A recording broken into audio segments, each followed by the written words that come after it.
ইনশাআল্লাহ আমাদের এই কিশোররা, যাদেরকে দিয়ে অসৎ ব্যবসা করানো হয়, যাদেরকে দিয়ে অপরাধ করানো হয়, সেই অপরাধী সমাজপতিদেরকে এই এলাকা থেকে উৎখাত করা হবে।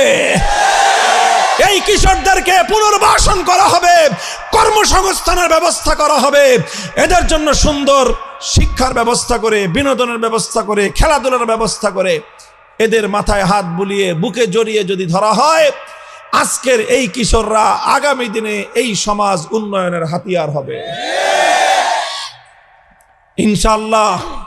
আমরা যদি এইভাবে একটু চেষ্টা করি, মায়েরা চেষ্টা করেন, বাবারা চেষ্টা করেন, এলাকার ময় মুরব্বীরা মিলে চেষ্টা করেন, মনে রাখবেন গরিবের সন্তান বলেই বড় লোকের লাঠিয়াল হতে হবে, এই জন্য আল্লাহ আমাদেরকে দুনিয়াতে পাঠায় নাই।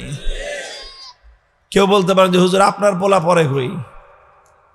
হ্যাঁ, আমার পোলাই মোহাম্মদপুরেই পড়ে, এই আপনাদের এলাকাতে, এই যে বেরিবান্ধের সাথে মাদ্রাসা আছে, ওই যে খ্রিস্টানদের একটা কবরস্থান আছে না, কবরস্থানের সাথে একটা মাদ্রাসা আছে, এখানে আমার আদরের সন্তানটা এখানে পড়ে, বয়স হলো মাত্র 14-15 বছর, এখানে পড়ে, আপনাদের এখানে খেলাধুলা করে। আমার আরেক ছেলে পড়ে, ছোট্ট বাচ্চা, হেফজ পড়ে, এই যে 40 ফিটে, এখানেই। আমরা আমাদের বাচ্চাদেরকে এলাকাতেই রাখি, কারণ এলাকার বাকি 10 মায়ের সন্তানের যা হবে আমার সন্তানেরও তাই হবে।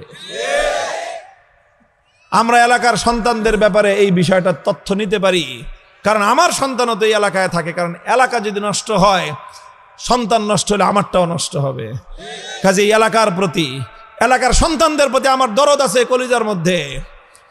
এই জন্য আমরা বলি, হে কিশোররা, তোমরা আসো আমার কাছে, আসো, আমরা তোমাদেরকে নিয়ে এমন একটা সমাজ গড়ে তুলবো, তোমাদের আলো দিয়ে গোটা এলাকা আলোকিত হয়ে যাবে ইনশাআল্লাহ।